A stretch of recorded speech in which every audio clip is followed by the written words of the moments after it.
A Voice of the Employee workshop is one of the best ways to gather masses of information in a really short space of time, but you're probably wondering, what is a VOE workshop and how can I use this technique to deliver ultimate project requirements? I'm Matt Adams, founder of baguru.com, and in this video I'm going to show you exactly how you can tap into the VOE workshop technique to deliver ultimate systems and processes that people love to use. Keep watching.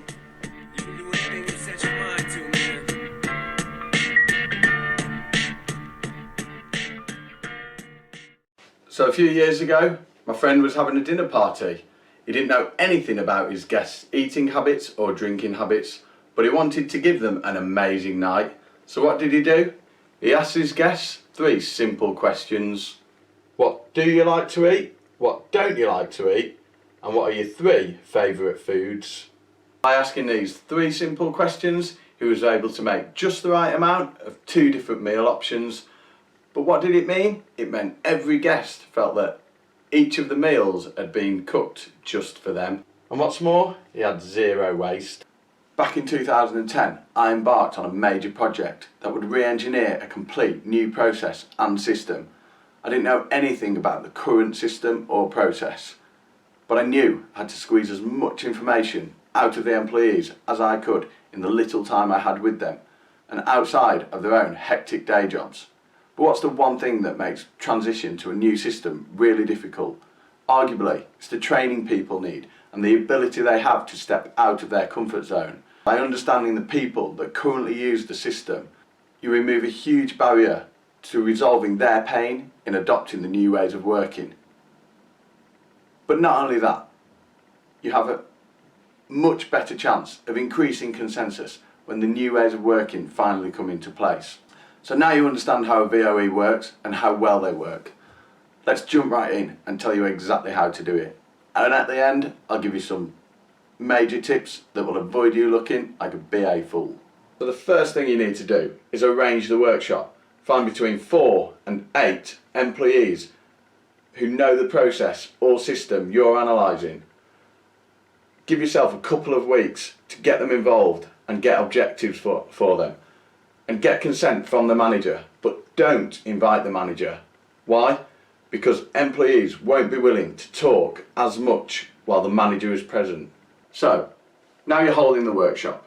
What's the first thing you need to do? Explain the workshop to the attendees. Make sure you tell them why they are here and what the format of the workshop will be. It could go something like this. In this workshop, I want to get as much information out of you as possible about the customer complaints process. And I'm going to use a technique that comes from the 6 Sigma methodology. And if you've not heard of it, it's an improvement methodology. That's it. Don't bore them with too much detail. They don't need to know unnecessary information. And you certainly don't want them to fall asleep before the workshop's even started. So now you've collected the comments, but wait, you're not finished now. You need to discuss the comments with the attendees and get as much information as you can, as possible, out of the attendees while they're here in the room with the comments in front of you. If you get duplicates and you've already discussed them, fair enough, move on to the next one. You've got the information you need, but keep the duplicates for later on when you're analysing the comments, and take your information with you. And don't forget to thank the attendees when you're closing the workshop. Once you've got enough information, or you feel like you've got an information overload maybe, let the guys leave and thank them again. But wait, now the workshop's finished, you're not finished there. It's time to analyse the output of the workshop. And a good way to do this is take the individual coloured cards and put them into a graph format so you can see how many red, how many blue, how many yellow and how many green.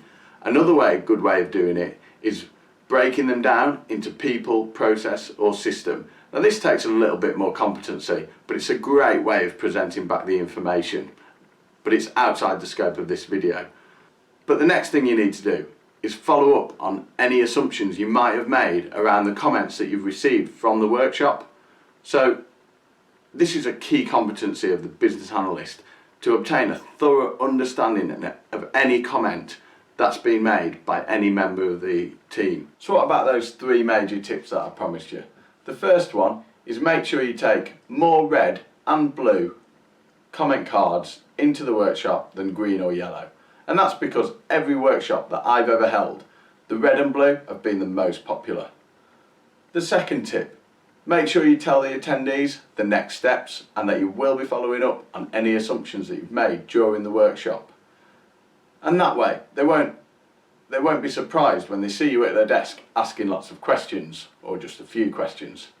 And the final tip, and the third and final tip, make sure you download the template that's below this video. It's a coloured card template. You can print it, you can snip it and you can compile it. Bish bash bosh, you're ready for your workshop. So did you learn anything from this video today? Or get a surge in motivation? If you did, make sure you subscribe to my YouTube channel for the ongoing tips and techniques that I'm bringing. Or better yet, head over to baguru.com and sign up on the homepage for only exclusive tips that I only share with my website followers.